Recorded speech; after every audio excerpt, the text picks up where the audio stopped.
All right, so we talked about cubes. Now we're going to talk about our second and final figure of today's lesson, and that is rectangular prisms. So what do we do when not all of the sides are equal? Let's go ahead and look at a situation where this could happen. Mrs. Grinnell needs to wrap a present. To determine how much wrapping paper she needs, she draws a two-dimensional picture. Right? So she has some box that she's going to be wrapping up, and she's drawn the box out to help her calculate her surface area. Okay, we're going to start by labeling the measurements of each side, and then we're going to find the area of each section. Okay, so we're going to look at each of these rectangles by themselves.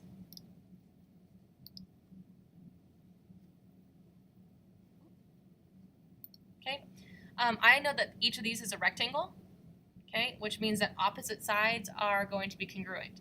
So if this length over here is 4 centimeters, this length has to be 4 centimeters as well. Right? If this is 5 centimeters up top, then on bottom has to be 5 centimeters as well.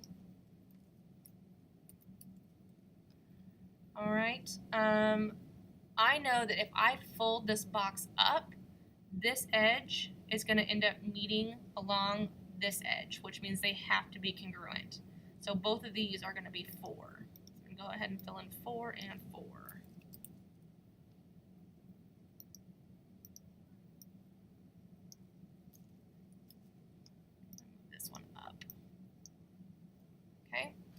And now I'm going to go ahead and move on to these 3 sections. I already have that this length here is 4, this one's 3. If this top is 4, this bottom has to be 4 as well. And if this length is 3, this length has to be 3 as well.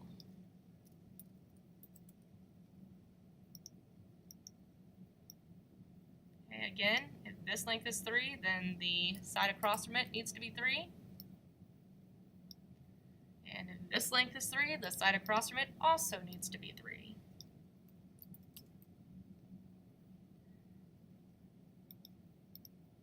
And then this side length here, these side lengths are going to match. So since this was 4, this is also going to be 4.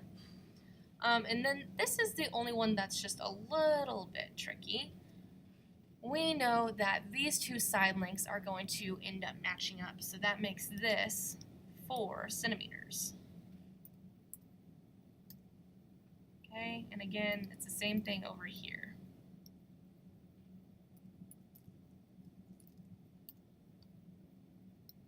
Okay, this top here was 5, which means this bottom one in the middle has to also be 5.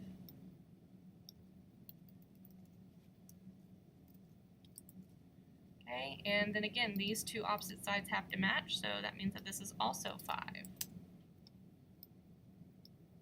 Okay, now if we were to fold this box up, all right, this side length would not lay against this 4, but would actually end up matching up with the 3. So this side length here would end up lining up with this 3, which, even though it doesn't look like it in this picture, means that this is 3 centimeters. Let's go and keep it blue for now. Okay, so that's the only tricky one to identify, but then once you've identified it, you remember if this is 3, this also has to be 3. Okay, and if this top is 5, this bottom has to be 5. Okay, so that's a lot of processing, but then once we've done that, we're able to calculate the area of each of our sections. So here, if I want to find the area, I'm going to take my length times my width, which is 5 times 4, and that's going to give me 20. Here I'm going to take 5 times 3, which is going to give me 15. 4 times 3 is 12. 5 times 4 is 20. And 4 times 3 is 12. And 5 times 3 is 15. Okay, so I have the area of each of my sections, and then to find the total area, I'm just going to add it together. So I have 20 plus 12 plus 15 plus 12 plus 20 plus 15. And when I add all 6 of those numbers together, I end up with 94 centimeters squared. Okay? What I want you to notice is that we have 2 of each number. We have 2 20s, we have 2 12s, and we have 2 15s. Alright, so if you've been looking at this like, oh my gosh, that is so much information, the good news is there's an easier way to do this, and we're going to talk about it right now. So go ahead and open up to page 4. Alright, and that's by calculating just one of each side and then multiplying it by 2. So here's the official formula.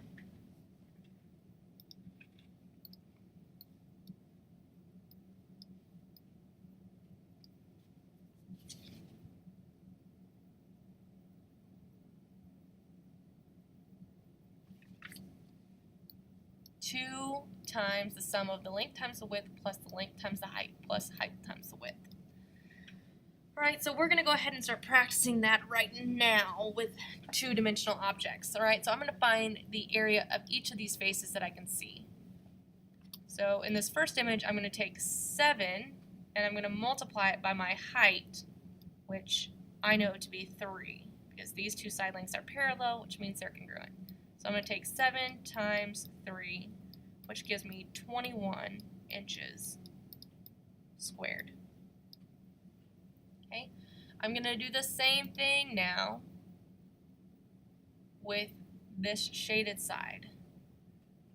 I'm going to take my height times my width, or 3 times 4. Which gives me 12 inches. Alright, and then finally I'm going to get my top. So I'm going to take my length times my width, which is 7 times 4, and that gives me 28 inches squared.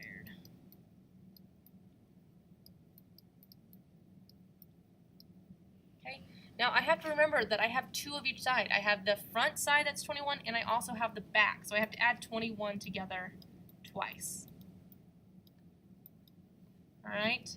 Then I have my right side here, that's 12, but the left side's also equal to 12. The side I can't see over here. And then I know that the top is equal to 28. But that means that the bottom also has to be equal to 28. So I have 2 options. I can add all 6 of these numbers together, or I can do it just once. 21 plus 12 plus 28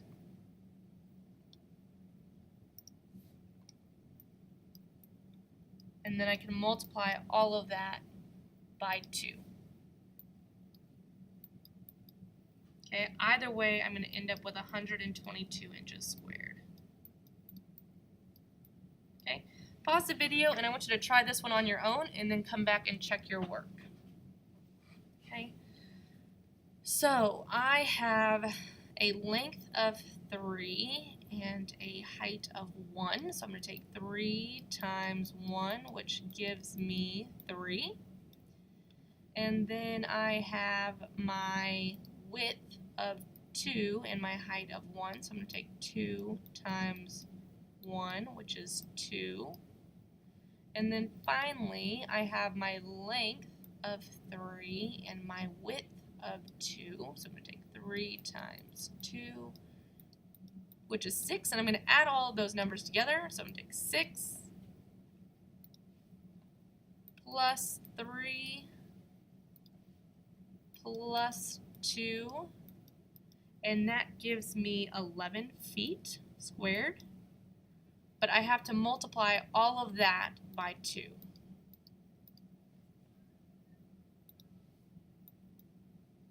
Because again, I have 2 of each side, which gives me 22 feet squared. All right, we're going to look at one last example, and then you guys are going to take a quiz again.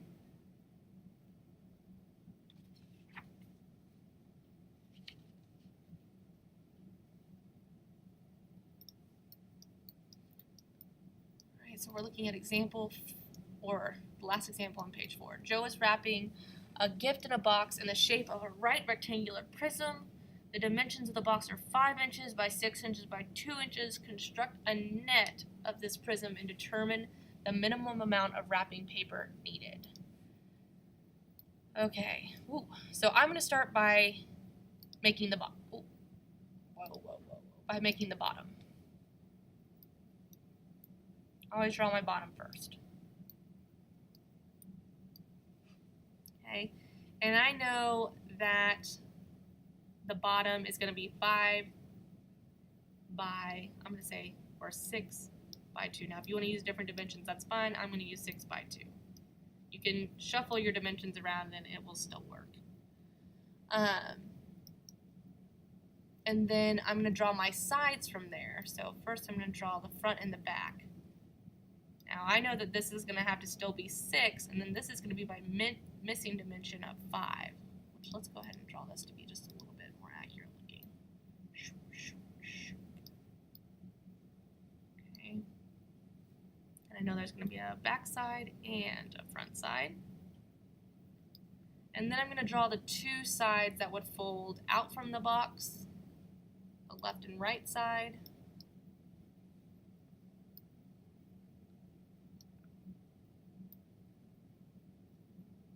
And then I know that I need another one of these bottom values, so I'm going to go ahead and draw that down here. And you can label each of these sides. It's good practice, but you don't have to, because this will all end up translating. Determine the minimum amount of wrapping paper. Okay, so now we do need to calculate our surface area. So I'm going to go ahead and start by calculating the area in the front or the back. Okay, I know that this measurement down here has to be 6, because this length was 6, so I'm going to take 6 times 5, which gives me 30. Now I'm going to do the bottom, which I know to be 6 times 2. I have 6 and 2, which gives me 12. And then I'm going to calculate my right side, which is going to end up being 2 times, this has to be 5, which gives me 10. And I'm going to add those 3 numbers together. So 30 plus 12 plus 10. But I'm going to multiply all of that by 2. Because again, I only found the 3 sides, but I have 3 other matching sides. And when I do all of that, I'm going to end up with 104 inches squared.